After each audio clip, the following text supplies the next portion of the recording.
it's a really delicate subject because there are plenty of Arsenal fans who feel maybe Arteta at times has not been consistent in his application of these non-negotiables. Certain players, it seems like, have been able to get away with more than others. And, sometimes it's been like those factors have maybe governed selection decisions more than talent. And I know that a lot of supporters, there's a tension around that. What should we be led by?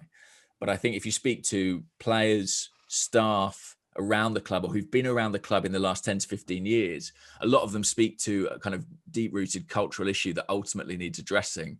And I think it's fundamentally a good thing that in Arteta, Arsenal have someone who's prepared to take that head on.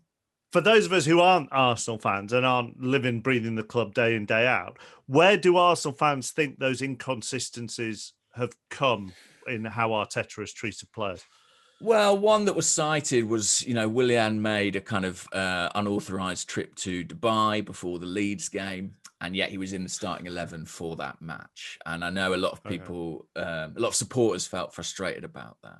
I mean, in the case of Aubameyang, I'm sure Arteta would say, well, he's not a first-time offender. We've been through the processes that we would ordinarily follow. Willian, I believe, was disciplined behind closed doors, but it didn't seem to impede his selection in that particular instance. But Willian is a touchy subject for Arsenal fans. Yes. I don't know if you gathered that. I'm generally pretty forgiving of footballers, but I'm just wondering how you managed to make an unauthorised trip to Dubai. Right, you get on the wrong plane, football season. These things happen. He had business interests to attend to. We understand. It's interesting what you say about what Lee Dixon said as well, because I take both your points on. If Arsenal had lost that, then Arteta would be getting asked a lot of questions, certainly by the media.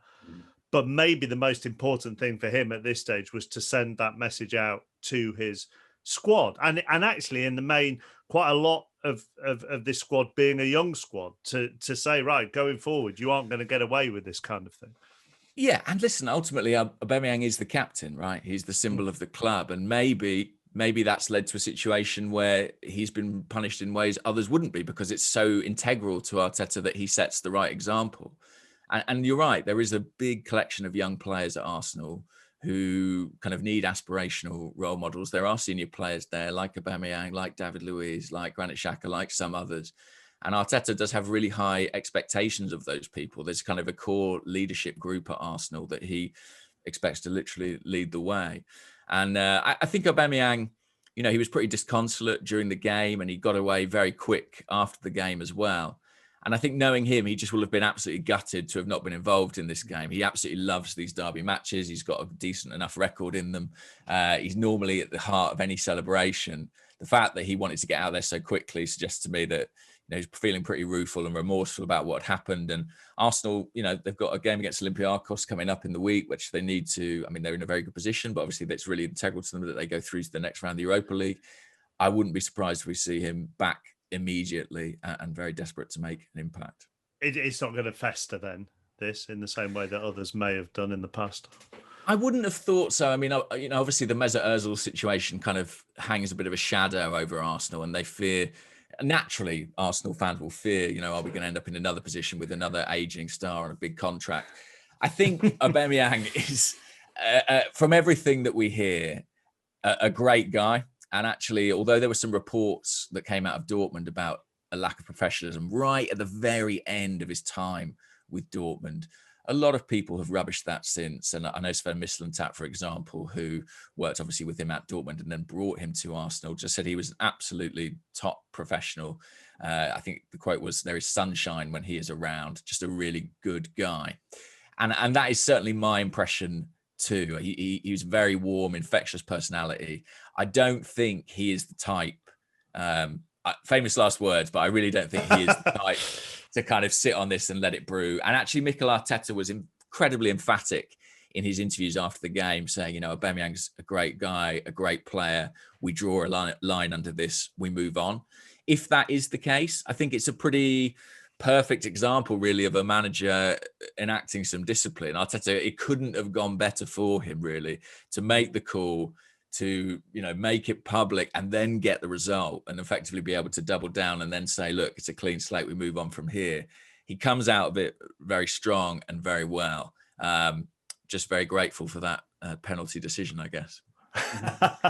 They needed that result though, didn't they? After, given the season that it's been, it feels, having also beaten Chelsea at home, drew with Man United at home second half of the season, you're starting to see, despite what the league table may say, it feels like there's a bit of progress starting to develop. Yeah, it's interesting, isn't it? Because it's such a key part of football narrative that the league table doesn't lie. The idea that is the true reflection of a team's performances. And I guess over the course of Arsenal's season, factoring in that dismal run they had in the run-up to Christmas, I think that has to be the case. They have been on balance a mid-table team this season. But if you look at the games since they beat Chelsea around Christmas time, there has been a real uptick in performances. And the underlying metrics show that too. They're creating a lot more chances. They're being let down by some big defensive errors. I'm sure you've noticed one or two of those. But I do think they are moving in the right direction. And you're right, beating Spurs was important. Obviously, the relationship between Arsenal and Spurs is kind of symbiotic, and fans constantly compare how they're doing. And Spurs have been on an interesting journey themselves this season, where in the early part of the campaign, they're being talked up as title challengers potentially. And now, some of those XG chickens have come home to roost, and Jose Mourinho's not sitting quite so pretty. But I think from an Arsenal point of view, that's a really positive thing. I think if you look at those two teams yesterday, they look like the one with a sense of direction and a style of play. And that's encouraging. I think ultimately in the Premier League, it comes kind of too late for them this season. Although the points gap to those European places isn't big, there are plenty of teams ahead of them, and you need quite a lot of them to mess up at this stage. And although some are doing it, I don't know if enough are going to for Arsenal to kind of sneak in. So but, where does that leave in this eternal balance of power in North London? Where does that, where are the scales? Well, Arsenal, they haven't finished above Spurs, I think, in the last two seasons. So the balance of power, as much as it pains me to say it, in terms of the current league positioning, has to be with them. Arsenal fans will point to their silverware, of course, which is a big differential. I would argue that trying to finish above Spurs, certainly in Premier League terms, is the main thing Arsenal have to play for this season. And I hope they can do it. I hope they pursue it. But, the Europa League is there as well. And Arsenal, for a club with such a rich history, have a really poor record in European competition. They've only won 2 European trophies. Obviously, the Europa League also comes with the prize of Champions League qualification. So I think that needs to be at the forefront of Arteta's thoughts, really. If he can get to a European final, win that silverware, take Arsenal back into the Champions League, they will have rescued this season from what looked like pretty dire straits about midway through.